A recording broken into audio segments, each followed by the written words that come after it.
First thing, the only thing really for Serrano is that your son Elvio and one of the um, where did he go?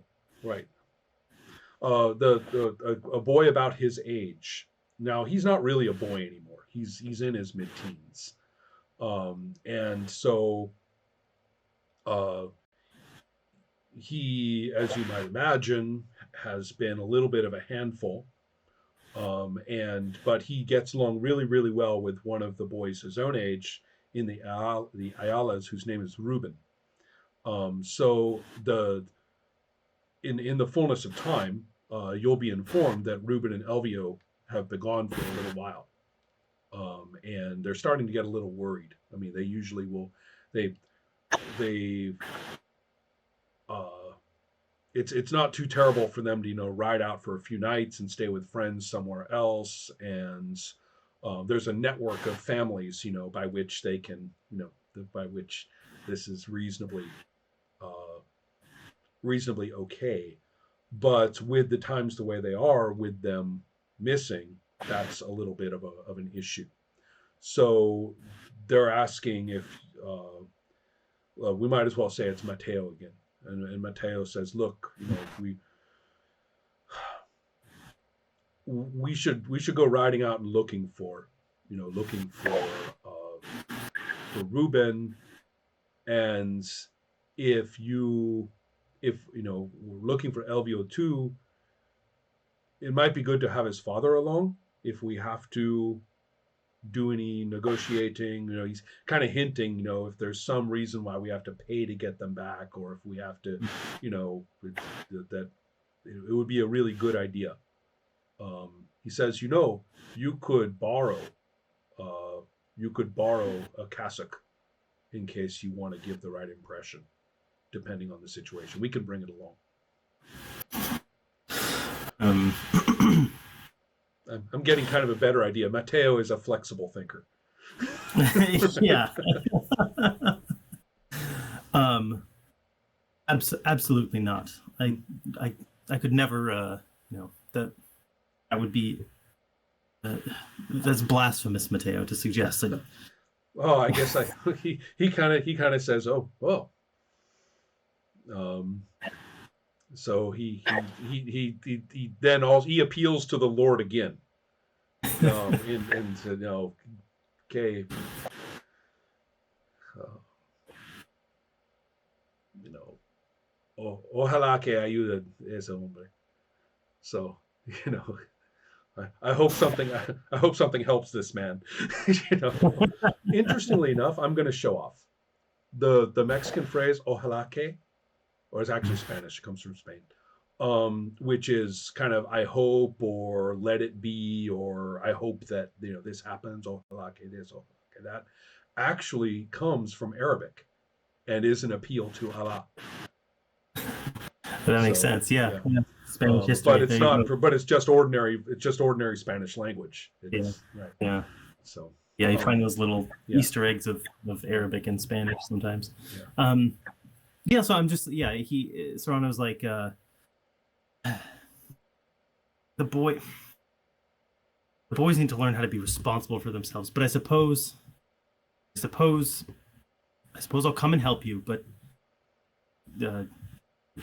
blaspheming against God, and if the father were to find out that you suggested or that it will, we won't speak of it. My very thoughts, he says. So yeah, basically the idea is you'll go out with a couple of other guys and start riding around. It's a little bit dangerous, and so it's not unusual for let's see, guess the okay. Yeah, it's probably not too shocking that you'll pick up a couple of Baker rifles. Will be because they're scattered around from Mexican military activity. They're all over the place really. So bringing a couple of Baker rifles with you is no real surprise. Yeah, I Um, certainly don't. yeah. So as you ride through the countryside, and I don't know if your character has done this before, but as you go out of the city proper and into what are a series of scattered villages and ranches, you'll quickly realize that Mateo is making use of local knowledge and acquaintances. So that he'll talk to somebody, and then he knows that somebody will talk to somebody, so that, 20 miles further, somebody is going to put you up for the night. So that kind, you can see that kind of networking going on. And both, as soon as you guys are into more of this open country, um, there's a lot of scouting. There's a lot of, riding up off the road, up onto the hill, looking around, seeing, if there's signs of like a group somewhere. Um, just it's slow going because you and he are being very careful not to get, you know, ambushed by a bunch of people who feel like they could. You neither of you look rich, neither of you look uh, robbable, if that makes any sense. You are not presenting, a tempting target. You, in fact, you may notice that he has not picked superior horses. He specifically picked very average horses for this. And so, the as you guys are out and about, the day changes on your second or third day out. Um, the bad news, basically, what you may have feared actually has come to pass, or one of the bad things that could happen has come to pass. There's there's a substantial burning. I mean, you can see, this. You'll smell it first, and then you'll look around, check the wind, and yeah, right over there, the structures are burning. Um, the As you get a little bit closer, um, the occasional, gunfire. It's the sound of a flintlock rifle, right? It's this kind of, first of all, there's not like a whole ton of shots, like bang, bang, bang, bang, bang, bang, bang, bang, bang. First of all, right? There's just these isolated shots occasionally, and it's kind of like the Harley of gunshots. It's like this low concussion, like a crack and a concussion, then it kind of echoes for a little bit. So especially at this distance. So Yeah. so yeah, and these things make a shitload of smoke too, but that's not going to make a difference at this distance. The real smoke is from the burning structures. Yeah. So the Mateo is basically saying, that you guys have struck upon the trail of Elvio and Ruben. You guys have heard through talking. Okay, you're in the right area. They're around here somewhere, and Mateo will give you one super worried look. The thought of two teenage boys being able to resist a spectacle of this kind is Yeah. that's he instantly is like, oh no. Kind of gives you the confirmatory look of, do we have to go, don't we? Right. Yeah, and I look back at him and I'm like, Mateo, boys get into things. Do you know what these I don't know my son as well as I should, but do you know anything that I should know about him, about Mateo, or about Yeah. Ruben? Mm-hmm. Right. As we're like gearing up to Yeah, gallop, yeah. basically. He says, well, I'll tell you, for El Criminal de Baja, you're not so bad. And and you're kind of like, what? Who? Me? Oh. Yeah. And so he says, look, and your boy's got fire. Your boy he's brave. He's smart. Um, just like our Reuben, they found each other, and we all knew. We had a new generation on our hands, even when they were 11 or 12. So, but I will tell you, Senor, and that he's speaking formally to you, even though you're kind of on the same social level. It's kind of a serious thing. He's not Yeah. deferring to you when he says that. He's actually formalizing this this dialogue. Um, says Tabe, there's different diegueños. Okay, we live in San Diego, and it is our home, and it is our property. Some of it still, and it's our life. We will fight to protect it. Then there are those who are helping the ranches, and we provide them and with some help, and they provide us with some help. And then there are those who you see here, our boys, have become a little mixed up in this. They have been riding for the San Pascual Pueblo. They have been carrying messages. They have been, uh, you know, being helpful. And as long as they stayed away from the fighting, that's good enough for me. And as long as they reported back just on short little missions, things like that, that's good enough for me. I can't stop them. Neither can you. But this is what I was feared, would be that they would get involved or too close to events like this. Then he says, when we go there, you'll get a good look at what we're trying to stop. We don't want to see this happen to La Mission. No. So basically, yeah, your kid's gotten mixed up with San Pascual Pueblo, and so um, so that's what you'll see. Um, Especially the somewhat scary effect that when you got over, okay, there's this ranch spread through some lowlands and some swelling kind of low there's low hills, right, which are kind of a little more like little tiny mountains.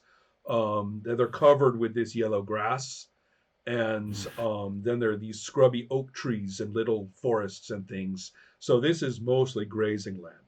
This is cow land, and the at the moment though, um, the the central kind of house area where a family would live, that is actually on fire, and that's a disaster. That means this place is going to be gone. Mhm. And and if it's gotten that far, that means that the people who are defending it have been shattered. But there's a different set of, and even now, I mean, you may, as you ride closer, and I assume you guys are being kind of careful, right? Yeah, yeah. Yeah. And so even as you ride closer, you will see, the horses now are starting to toss their heads. They don't like the smoke, and they're urging. They're kind of giving you the horse signal of, well, I guess we can go home now. And so but if you want to get closer, you'll probably have to dismount and lead them, most likely. Which is also fine, because if you have to get out of there, you jump on, and the horse will be very happy to get out of there. Yeah. Are Um, we seeing any? Are we seeing the whoever's shooting this yeah, gun or gun? that's exactly the interesting thing, is that you're past the point where the people who were originally defending the ranch would have been killed or fled. Hmm. And so you're actually seeing, the brutal evidence of the initial Okay. assault. Um, Yeah. and that the but on the other hand, now you see a group of people who don't look like the ranchers. They look like somewhat very well. They look paramilitary, basically. They look like a bunch of paramilitary diegueños, which is what they are. And they have actually dug in at the ranch, at the remains of the ranch, which they're probably regretting burning because now there's nothing to, to hide in or defend or work from. And they're attempting a retreat out of that area in good order because there is a squad of 25 or so men in uniform who are there's about slightly more than half of them are have rifles with bayonets, and then and they are doing the thing where they kneel and wait for the signal, and then they let off this volley, which is really the only effective way to use these guns. And so, unless you're right up close to someone, and so but this massed fire, even with only 12 of these people, is firing is brutal. It's like a bomb strikes in one spot. Yeah. And so so that they're doing this, and then they advance 50 yards, 50 meters, and do it again, right? So they'll go advance 50 meters, they'll stop and like prepare their guns and everything, and when everybody's all set, then the person who directs them will. So it's really freaking organized. And there's one person who's clearly, and he's got the best horse, right? He's got the hat and the best horse.